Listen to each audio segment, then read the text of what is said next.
하나님 우리들에게 주시는 말씀 창세기 4장 19절에서 24절입니다.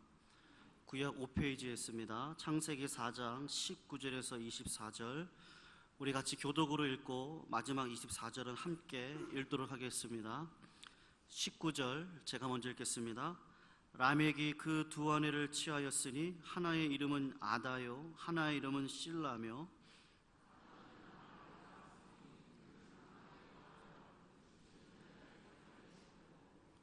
그 아우의 이름은 유발이니 그는 수금과 퉁소를 잡는 모든 자의 조상이 되었으며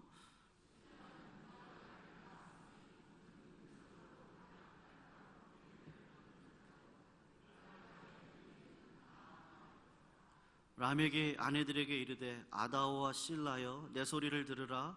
라멕의 아내들이여 내 말을 들으라. 나의 창상을 인하여 내가 사람을 죽였고 나의 상함을 인하여 소년을 죽였도다. 가인을 위하여는 벌이 7배일진데 라멕을 위하여는 벌이 77배리로다 하였더라. 아멘.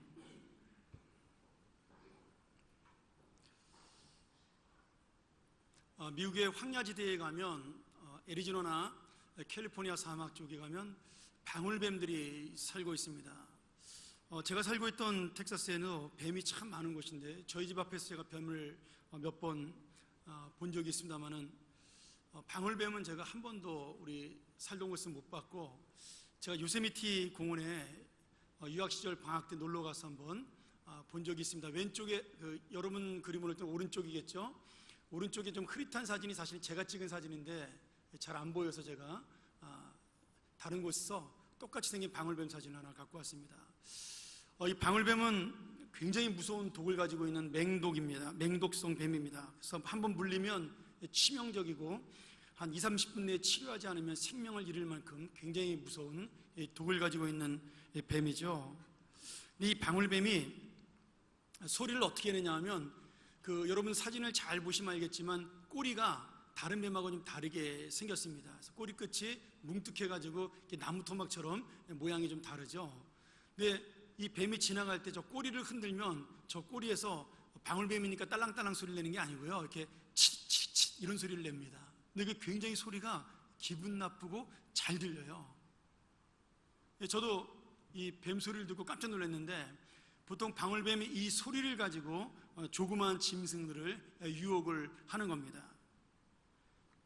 보통 이 뱀이 소리를 내고 이렇게 다니면 나무에 있던 다람쥐 같은 조그마한 짐승들이 그 소리에 현혹이 돼서 호기심을 가지고 소리나는 곳을 내려다보죠. 그러면 그 순간에 다람쥐의 눈과 이 방울뱀의 눈이 딱 마주치게 됐을 때 갑자기 이 방울뱀의 눈을 바라본 다람쥐는 겁을 먹고 비실비실 중심을 잃게 됩니다. 그리고 자기도 모르는 사이에 그 나무에서 떨어져서 방울뱀에게 잡아먹히게 되는 거죠. 제가 요세미티 공원에 여행 중을 갔다가 이 방울뱀을 직접 봤습니다. 큰 나무 옆에 이렇게 또아리를 들고 있는데 이 뱀이 가만히 있는 거예요. 그래서 제가 뱀이 얌전한 줄 알고 저희 아들 보고, 그때 4살인가 5살쯤 됐을 텐데, 옆에 가서 쓰라 그랬습니다. 그리고 제가 사진을 찍으려고요. 뭐 거의 이제 죽다 살아난 거죠. 물론 사진은 잘 찍었습니다.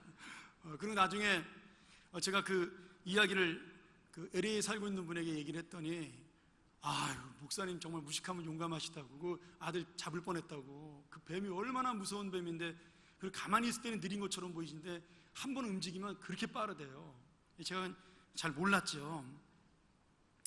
여러분, 그런데 우리를 죽이려고 유혹하는 그 방울뱀은요, 이 땅에 너무나 많이 있습니다. 방울뱀의 모습으로만 있는 것이 아니라 그 화려함과 사람을 매혹하는 사탄의 모습으로, 그리고 우리에게는 아름다운 모습으로 우리를 유혹하여 지금도 우리로 하여금 중심을 잃고 넘어지게 만드는 거죠. 오늘 본문에 보면 그 화려한 유혹을 따라 살아가는 그런 사람이 나옵니다. 가인의 5대손이죠. 라멕과 그 자녀들을 우리가 자세하게 설명된 것을 볼 수가 있죠. 근데 오늘 말씀을 가만히 보면요, 여러분 아마 이 본문들을 자세히 읽어보는 분들이 이렇게 많지 않을 겁니다. 근데 이 라멕과 그 세 아들과 딸에 대한 이야기를 가만히 보면 그들이 가인의 후손이고 하나님의 심판받은 백성임에도 불구하고 마치 이 내용적으로는 굉장히 복을 받고 잘 사는 인생으로 그렇게 기록이 되어 있는 것처럼 보입니다. 우리가 볼 때는 이 땅에서 말하는 성공의 모델인가 할 정도로 기록이 정말 잘 되어 있어요. 자, 먼저 이 라멕은 두 아내를 거느리고 산 인류 최초의 사람입니다.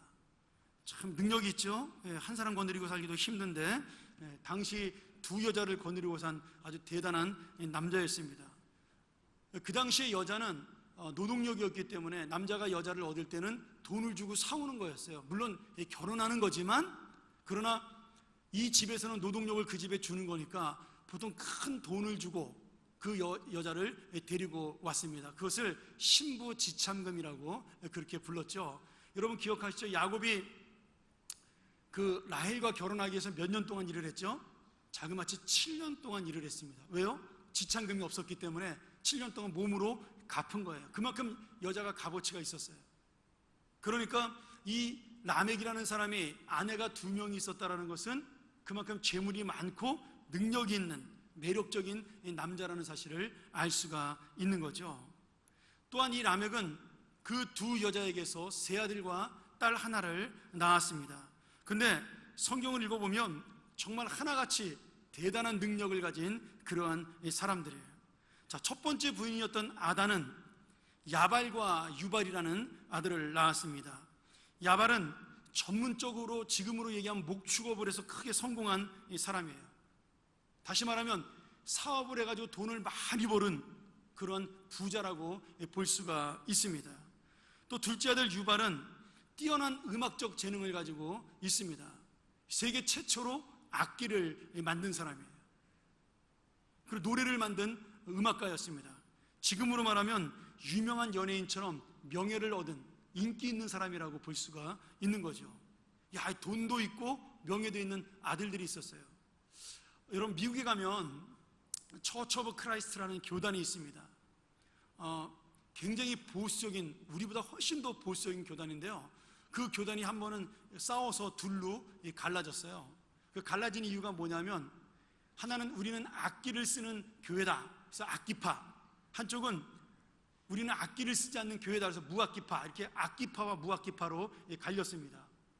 근데 왜 악기를 쓰지 않느냐 제가 물어봤더니, 악기라는 것은 처음에 만든 사람이 누구냐면 가인의 후손이다 이거예요. 그러니까 유발이 악기를 만들었기 때문에 그 악기는 하나님을 찬양하기 위해 만든 게 아니라 사람의 쾌락을 위해 만든 거니까 교회에서는 악기를 쓰면 안 된다. 그래서 무악기파가 생겨나게 된 겁니다. 그러니까 그 교회는 지금도 이렇게 예배를 드려, 저희 아이들이 여름방학 때 성경학교라고 이제 그 처치 오브 크라이스트 교회를 굉장히 큰 교회가 있어가지고 몇 번 갔었어요. 정말 노래를 4부 합창으로 부르는데 생음으로 부릅니다.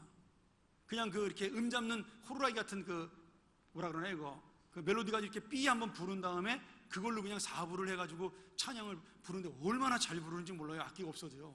몸이 악기래요, 자기네들은. 물론 여러분 너무 극단적인 해석이죠. 하나님이 만든 것은 다 선한 겁니다. 버릴 게 없습니다.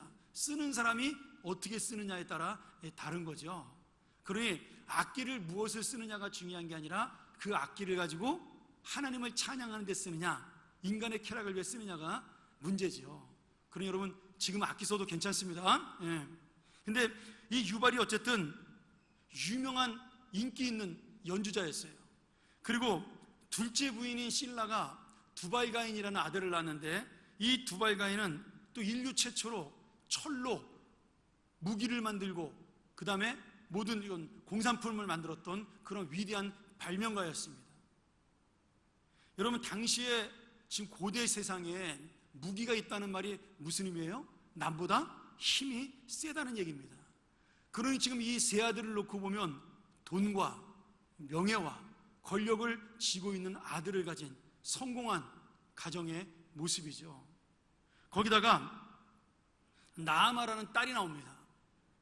여러분 성경에서 여자의 이름을 그저 한 남자의 딸로, 한 사람의 딸로 기록되는 경우는 거의 없습니다. 성경의 여자의 이름은 사건과 연결이 돼야만 기록이 되죠. 어떤 사건의 기록 없이 그저 여자의 이름이 기록된 것은 그 여자가 굉장히 대단한 여자임을 보여주는 거죠. 그러니 이 람에게 딸 나아마도 뭐 예뻐서 대단한 건지는 모르겠지만, 아니 무슨 능력이 있는지는 모르지만 지금 많은 사람들에게 영향을 끼치고 인기를 얻고 있는 그런 여인인 것을 알 수가 있습니다. 이 야발이나 유발이나 두발가인이나 전부 다 이름에 발자가 들어가서 제가 발시삼형제라고 이름을 붙였는데, 여러분 이 발시삼형제가 얼마나 대단한 사람들이에요. 정말 우리가 객관적으로 이렇게 세상적인 기준으로 볼 때 와, 부럽다. 어떻게 저 집안은 자기도 잘 살고 애도 잘 키우고 정말 어디내나도 부끄럽지 않은 자랑할 만한 그런 집안이다, 그런 생각이 들지 않으세요? 성경에 가인의 자손은 지금 이렇게 기록하고 있다라는 겁니다. 그래서 우리가 잘못 성경을 읽으면 이 람에게 인생이 우리가 부러워할 만한 인생이고 성공한 인생이다, 이렇게 오해를 할 수가 있는 거죠. 그런데 하나님께서 우리에게 이 말씀을 주신 이유를 잘 기억해야 됩니다. 하나님은 지금 라멕이 성공했다라는 이야기를 하기 위해서 이 말씀을 기록한 것이 아니라 이렇게 자세하게 기록한 것이 아닙니다. 라멕이 그렇게 살았음에도 불구하고, 그런 모든 것을 얻었음에도 불구하고 하나님의 눈으로 볼 때, 하나님의 그 마음으로 볼 때, 하나님의 뜻으로 볼 때 이 람에게 가정은 실패한 가정이고, 그리고 심판받는 가정이라는 것을 보여주기 위해서 하나님이 이처럼 가인의 후손인 람에게 집안을 자세하게 설명을 하고 있는 겁니다. 왜 그렇습니까? 지금 람액은 모든 것을 가진 것처럼 보여요. 부자의 또 성공한 자식들의 예쁜 두 여자 아내를 가지고 있고 예쁜 딸을 가지고 있고 사람들이 부러워할 만한 모든 모습을 갖추고 있는 것처럼 보이지만, 정말 중요한 그 무엇, 하나님이 원하시는 그 무엇이 하나 빠져 있는 것이 바로 람액의 인생입니다.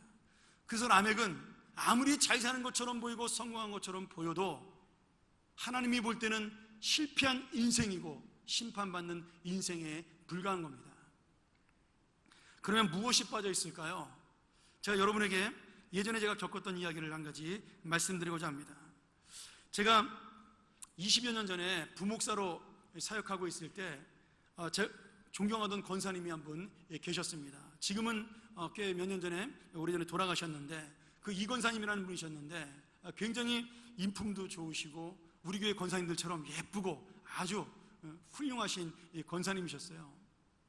근데 이 권사님이 자수성가 한 분입니다. 남편하고 같이 평양에서 월남해가지고 우리 교인들처럼 사업에 크게 성공을 했어요. 그래서 이름만 되면 알만한 우리나라 50대 그룹 안에 들어가는 그룹의 회장님이 되셨습니다.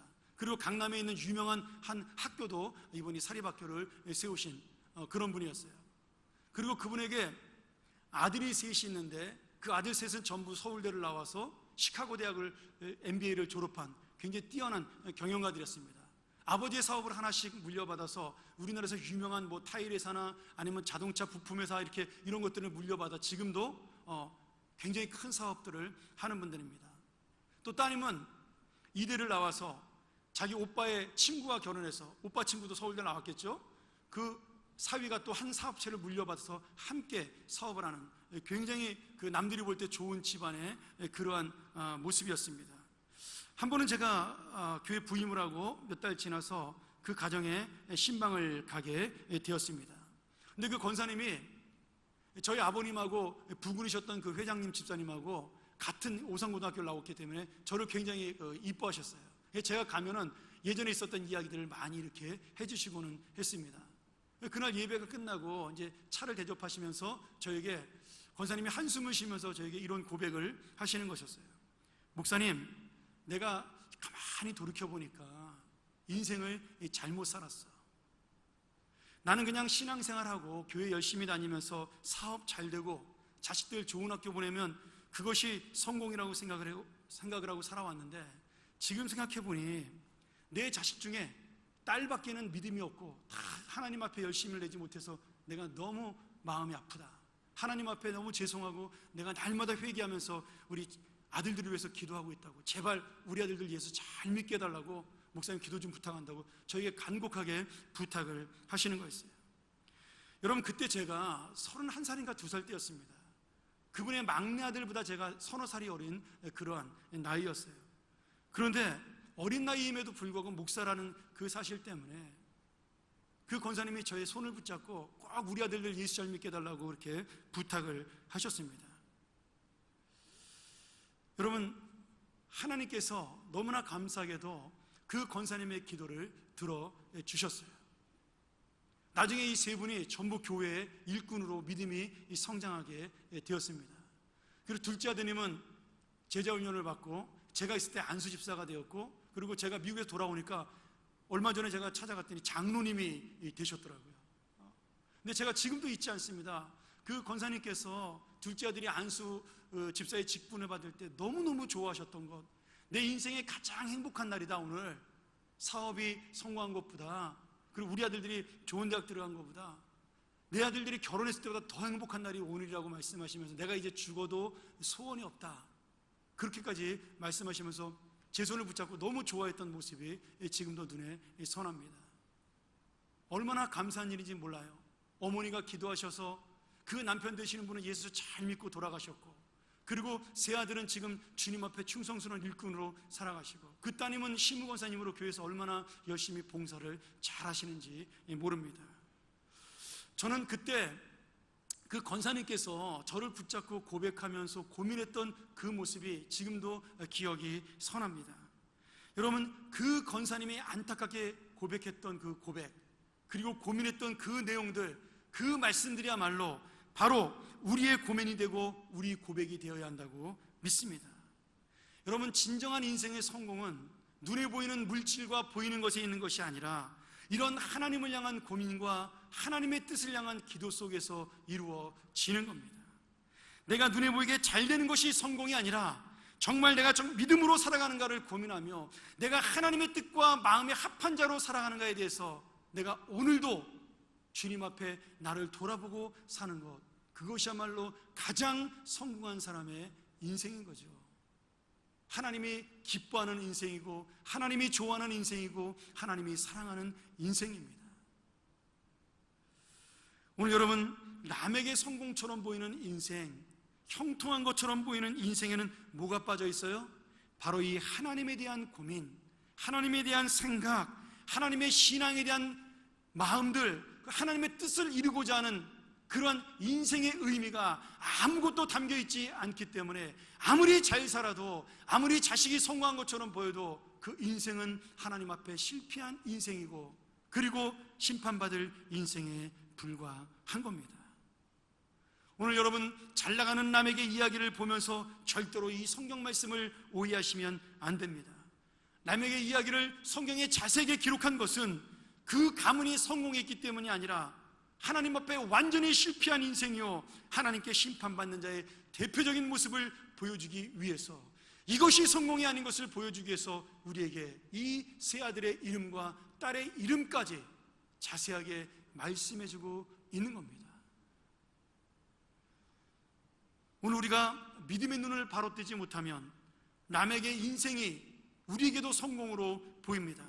그렇게 사는 인생이 부럽고요, 나도 그렇게 되고 싶다라고 생각할 수가 있습니다. 오히려 나도 어떻게 하면 저렇게 될 수 있을까, 그런 모습으로 고민하는 인생으로 나갈 수도 있습니다. 그런데요, 주님은 분명히 라멕이 심판받는 인생이라는 사실을 라멕 스스로의 고백에서 우리에게 정말 너무나 분명히 말씀해주고 있는 겁니다. 우리가 아까 읽었던 창세기 4장 23절과 24절을 한 번 더 보도록 하죠. 우리 같이 한 번 더 읽을까요? 자, 시작. 라멕이 아내들에게 이르되 아다와 실라여, 내 목소리를 들으라. 라멕의 아내들이여, 내 말을 들으라. 나의 상처로 말미암아 내가 사람을 죽였고 나의 상함으로 말미암아 소년을 죽였도다. 가인을 위하여는 벌이 7배일진데 라멕을 위하여는 벌이 77배 1이로다 하였더라. 아멘. 여러분, 여기 라멕이 사람을 죽였다라는 말이 나옵니다. 그가 젊은 사람과 마찰이 생겼던 것 같아요. 그래서 그 젊은 사람에게 매를 맞았던지 아니면 어떤 상처를 받은 것 같습니다. 그래서 자기가 그것 때문에 복수하기 위해서 그 젊은 사람을 죽인 겁니다. 그러고서 뭐라 그래요? 나는 가인의 조상, 우리의 조상 가인은 죄가 하나도 없는 아벨을 죽였음에도 불구하고 하나님이 가인을, 그 살인한 가인을 보호해주기 위해서 가인을 해치는 사람에게 몇 배의 벌을 준다 그랬죠? 7배의 벌을 준다 그랬다. 그러면 나는 저 사람이 잘못해서 내가 죽였으니까 나를 해치고자 복수하고자 하는 사람에게는 하나님이 77배의 벌을 줄 것이다. 그래서 당당하게 사람을 죽였다라고 고백을 하는 겁니다. 여러분, 이 죽였다는 말을 히브리어로 하라그라는 말인데, 하라그, 이것이 현재 시제로도 쓸 수 있고요, 과거 시제로도 쓸 수 있고 미래 시제로도 쓸 수 있습니다. 그러니까 이 죽였다는 말을 옛날에 내가 죽였다로 해석할 수 있고, 지금 죽였다로 볼 수도 있고, 이제 죽일 것이다, 이렇게 세 가지 다 해석이 가능해요. 그래서 우리 성경에는 과거로 해석이 되어 있죠. 죽였다라고 되어 있는데 공동 번역에는 죽일 것이다로 되어 있습니다. 시제가 똑같기 때문에 그렇습니다. 중요한 것은 과거에 죽였던, 현재에 죽였던, 미래에 죽였던, 그거 중요한 게 아닙니다. 지금 람에게 고백 속에는 언제든지 자기의 힘과 권력과 자기의 능력으로 다른 사람을 죽여도, 그래서 내 이익을 취해도 괜찮다는 의미가 이 말 속에 담겨져 있는 겁니다. 누가 나를 괴롭히거나 누가 나에게 피해를 끼치거나 누가 나에게 손해를 주면, 상처를 주면 너가 주먹으로 날 때려, 나는 총으로 쏘겠다. 지금 그것이 람에게 이 생각인 거예요. 그리고 그것이 하나님 앞에 당연한 것이고 자기는 잘못이 없다라는 그런 교만한 마음으로 하나님 앞에 당당하게 외치고 있는 겁니다. 오늘 여러분, 내 마음속에 이 땅의 성공을 향하여 내가 이렇게 남을 밟고 올라서고 죽이고 올라서야 내가 성공할 수 있다는 그 마음을 가진 것이 바로 람에게의 마음이라는 거예요. 그러니 여러분, 람에게 아무리 성공을 했어도 그것은 하나님의 성공이 아니라 야망의 성공이요, 욕망의 성취가 되는 겁니다. 우리가 신문이나 TV를 보면 이번에도 우리나라 최초의 검사장이, 현직 검사장이 구속됐다고 신문에 크게 나가지고 요새도 매일 TV에 나오고 뉴스에 나오죠. 그분으로 보면 참 안 된 이야기지만 남들이 받지 않는 돈을 받았으니까 또 당연하다고 생각이 될 수도 있겠죠. 근데 그분이 유명한 분이잖아요. 이 검사장이잖아요. 이 검사장이 우리나라의 차관급이니까 얼마나 높은 분이에요. 근데 그분이 잡혀올 때 제가 뉴스를 봤더니 수많은 신문 기자들이 막 사진을 찍고, 그 다음에 그 사람을 보호하기 위해서 많은 경찰들이 막 둘러싸가지고 그 사람에게 손을 못 대게 하려고 막 난리 법석을 피우더라고요. 여러분, 잘 생각을 해보세요. 그분이 마치 착각할 수 있잖아요. 죄수인데 마치, 야, 얘네들 경찰들이 나를 경호해주네, 내가 이렇게 인기가 많아가지고 나한테 사진 찍는구나. 여러분, 그렇게 생각하는 것이 지금 뭐예요? 람에게 생각이라는 거예요. 죄를 지어서 사람들이 심판하는 것인데 그 심판을 바라보면서 자기가 오히려 영광을 누리는 거예요. 많은 사람이 관심을 받고 있다고 착각을 하는 겁니다. 여러분, 하나님께서 가인을 보호하신다는 의미를 잘 아셔야 돼요. 사사로운 복수를 금하고 하나님의 법대로 정확하게 그를 심판하겠다는 하나님의 뜻이 있는 것이지, 그것이 가인이 죄를 지었다라는, 죄인이라는 뜻이지, 가인이 올바르고 하나님 외에 지금 좋은 사람이라는 뜻이 결코 아닌 겁니다. 근데 마치 지금 이 라멕은 많은 사람들이 자기를 비난하고 자기에게 복수하려고 드니까 마치 자기가 유명인사가 된 것으로 착각을 하는 거죠. 어떻게 되든지 내가 높아지기만 하면 된다는 거예요. 어떻게 하든지 내가 많이 벌기만 하면 된다는 겁니다. 오늘 여러분, 죄가 무엇인지 모르고 악이 무엇인지 모르고 마음대로 살아가는 이 모습, 하나님도 없고 사람도 없고 자기밖에 없는 이 모습이야말로 바로 람에게 인생이 철저하게 실패한 인생이라는 사실을 우리에게 보여주고 있는 증거입니다. 여러분, 죄를 지은 사람은요, 가장 중요한 것이 뭐예요? 그 죄를 깨닫고 회개하는 겁니다. 여러분, 하나님이 가장 싫어하는 사람은 죄를 지은 사람이 아닙니다. 죄는 누구나 다 지을 수 있는 거예요. 뭐 크기가 작고 아니면 뭐 커서 누구는 사람을 죽였고 나는 거짓말 한 번 했고 그 차이지, 하나님 볼 때는 똑같은 죄인입니다. 제가 오늘 새벽기도 시간에 잠깐 다윗에 대한 이야기를 했지만, 중요한 거는 하나님 앞에 내가 죄인이라는 사실을 고백하느냐, 아니면 내가 여전히 나는 떳떳하다고 말하느냐. 여러분, 그게 바로 하나님이 의인과 죄인을 가르는 기준이에요. 모든 사람은 죄를 지을 수밖에 없어요. 그러나 내가 죄인이라는 사실을 깨닫고 하나님의 은혜 앞에 내가 엎드려 하나님의 그 자비하심을 붙드는 자, 하나님께 살려달라고 외치는 자, 그 사람이 하나님의 은혜를 입는 사람입니다. 오늘 라멕은 모든 것을 가진 것처럼 보였지만 더 이상 하나님의 은혜가 필요 없다라고 생각하는 사람이었습니다. 라멕은 모든 성공한 것처럼 보였지만 하나님의 자비하심으로 살아가는 사람이 아니라 자기의 능력과 자기의 권력과 힘으로 살아가는 그런 악한 사람에 불과한 인생이라는 겁니다. 자, 오늘 말씀 정리할까요? 제가 다음 주에 한 번 더 이 본문을 가지고 말씀하기 때문에 좀 짧게 전하도록 합니다. 여러분, 예수님께서 십자가에서 비참하게 돌아가셨습니다. 그 당시 세상의 기준으로 보면 예수님은 실패자예요. 그렇잖아요.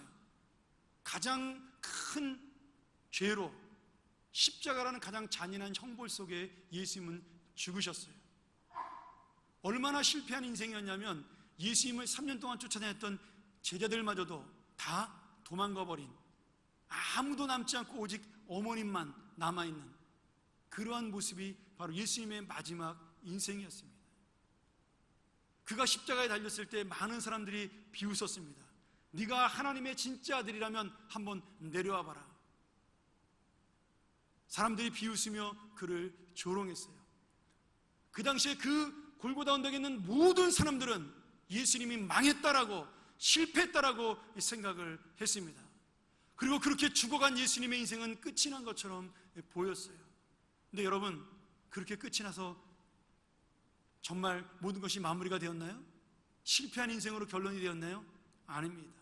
예수님은 3일 뒤에 부활하셨고 그 새로운 생명으로 우리에게 다시 다가오셨고, 예수님을 배신했던 제자들마저도 감싸 안으며 사랑하셔서 다시 한번 하나님의 놀라운 은혜와 능력으로 그들이 새로운 삶을 살 수 있도록 허락하셨으며, 지금 2000년 역사를 흐르면서 예수님을 죽였던 수많은 사람들은 다 죽었지만, 그러나 그 예수님은 지금도 우리 곁에 살아계셔서 우리를 구원하시고 우리를 사랑하시고 수많은 사람들이 예수님이 가셨던 그 길을 따라가기 위하여 오늘도 이 자리에 모여있는 거 아닙니까?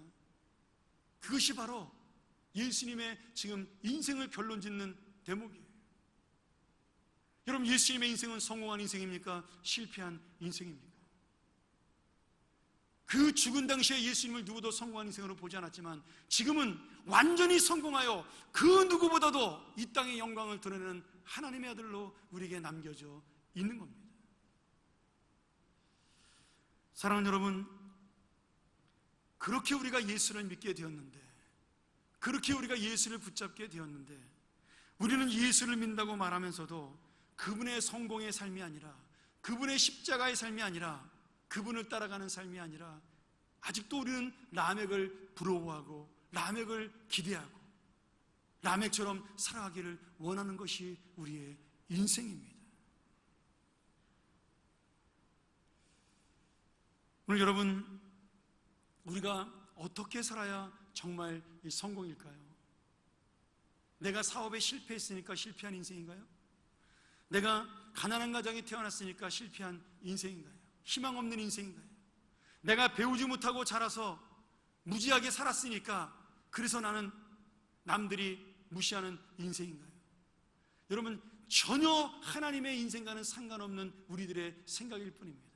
하나님은 오늘 사랑하는 그 순교당한 아벨처럼, 그리고 우리가 다음에 읽겠지만 6장에 나오는 그 셋의 후손처럼 낳고 죽고 반복적인 인생을 살아가며 있어도 하나님의 뜻대로 살아가는 그 인생은 그저 죽는 것으로 끝나는 것이 아니라 하나님과 영원히 동행하며 살 수 있다는 에녹의 인생을 보여주기 위하여 하나님이 그 족보를 보여주는 것처럼, 여러분, 그렇게 아무렇지도 않게 사람들이 알아주지 않는 인생을 살아간다고 해서 그 인생은 실패한 인생이 아니라는 겁니다.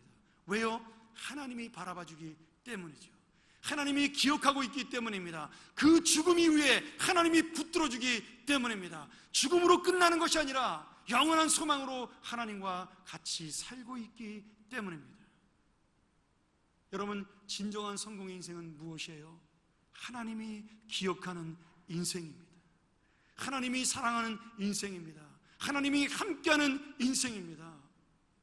하나님이 도우시는 인생이에요. 오늘 라멕의 인생에는 그것이 없는 겁니다. 그것이 빠진 거예요. 세계적인 베스트셀러가 있습니다. 제가 참 좋아하는 책인데 로마인 이야기라는 책이죠. 아직도 끝나지 않았다고 하는데, 그 로마인 이야기를 쓴 사람이 참 재밌게도 여자입니다. 일본인 여류 작가죠. 시오노 나나미라는 작가입니다. 이 책을 쓸 때는 젊은 여인이었는데 지금은 이제 할머니가 되셨죠. 20년 넘게 글을 썼으니까. 근데 제가 이 시오노 나나미를 개인적으로 굉장히 싫어합니다. 이 책은 굉장히 좋아하는데 이 시오노 나나미 책을 제가 여러 권 봤는데, 람세스도 보고 이런 책들을 봤는데, 이분은 그 일본의 그 잘못된 그런 부분들을 회개하지 말라고 말하는 일본의 우익 인사들 중에 한 사람입니다. 하여튼 개인적으로 제가 별로 좋아하진 않지만, 근데 이분이 참 글을 잘 써요. 그래서 제가 이분이 쓴 책 중에 그 남자들에게라는 책이 있습니다. 여자분이 그런 책을 썼어요. 근데 그분이 그 책에서 이런 이야기를 합니다. 자기가 좋아하는 남성간에 대해서 이렇게 피력을 합니다. 매력 있는 남자는 자기만의 냄새를 피우는 이 사람이다. 이렇게 설명을 하고 있어요. 번역을 좀 이렇게 고상하게 해야 되는데, 그렇죠? 매력 있는 남성은 어떤 남성이에요? 자기만의 독특한 향기를 가지고 있는 남성이다. 그 뜻입니다. 참 이게 멋진 말 아닙니까? 잘 사는 것도 아니고 부자도 아니고 뛰어난 것도 아니고 잘생긴 것도 아닌데 그 사람에게만 있는 독특한 그 매력, 그 독특한 향기가 있을 때 나는 그 남자를 매력 있는 남자라고 생각을 한다. 제가 그 책을 보고 이 사람 참 멋지다, 그 생각을 했습니다. 근데 여러분, 제가 그 책을 보면서 생각을 바꿨어요. 어떻게 바꿨냐면, 멋진 남자가 아니라 매력 있는 성도에 대한 생각으로 제가 그 말을 바꿨습니다. 여러분, 하나님 앞에 진짜 매력 있는 성도는요, 예수님의 독특한 향기를 내는 사람인 겁니다. 예수님의 냄새를 피우는 사람인 거예요. 오늘 내가 아무것도 아닌 사람처럼 보이지만 내가 가는 그 자리에 예수님의 향기가 드러나는 사람이에요. 내가 교회에 있든지 집에 있든지 직장에 있든지 어디에 있든지 내가 가는 그 자리마다 나의 연약한 모습은 드러나지 아니하고 내 부족한 것은 다 감추어지고 오직 내 안에 있는 예수의 향기, 예수의 인격, 예수의 삶만이 드러나는 사람, 그 사람이야말로 하나님께서 가장 매력적으로 생각하는, 하나님이 좋아할 만한 성도가 아니겠느냐, 이 말씀이에요. 오늘 여러분, 진정한 성공적인 인생을 사는 사람은 어떤 사람일까요? 이 하나님의 향기, 예수 그리스도의 인생의 향기를 지금도 내고 있는 사람들입니다. 여러분, 다른 사람들하고 여러분의 인생 비교하지 마십시오. 어떤 사람도 남하고 비교해서 만족할 수 있는 사람은 없습니다. 어떤 사람도 완벽한 사람도 없고요, 어떤 사람도 죽음을 피해갈 사람도 없습니다. 오직 예수 그리스도만이 우리 삶의 모델이죠. 그렇다면 여러분, 우리가 진정한 하나님의 인생을 살기 위해서는, 그리고 정말 성공적인 인생을 살기 위해서는 바로 이 예수 그리스도의 향기를 나의 인생 속에 드러내야 하는 겁니다. 오늘 여러분, 이 말씀을 통하여 우리가 라멕을 더 이상 부러워하지 아니하고 오직 하나님의 향기를 드러내는 자가 되어 이 땅에 세상 사람들이 보는 기준이 아니라 하나님의 성공의 기준을 가지고 힘있고 능력있게 정말 하나님의 성공을 향하여 의미 있는 인생을 달려가는 여러분 되기를 주의 이름으로 간절히 축원합니다. 기도하겠습니다.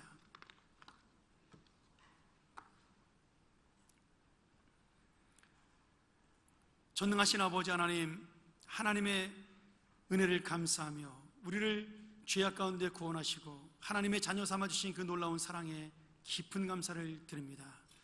이것이야말로 내가 성공한 인생의 증거인데, 하나님의 자녀가 된 것이야말로 가장 큰 성공인데, 내가 그 다른 것 때문에 힘들어하고 그 다른 것을 더 얻기 위하여 내가 마음속에 불평하고 원망했던 것 용서하여 주시고, 오늘 내가 남에게 인생을 부러워하지 아니하고 하나님의 향기를 드러내는 자가 되게 하여 주시옵소서.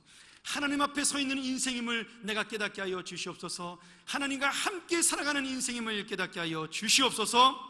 예수님의 이름으로 간절히 기원하옵나이다. 아멘.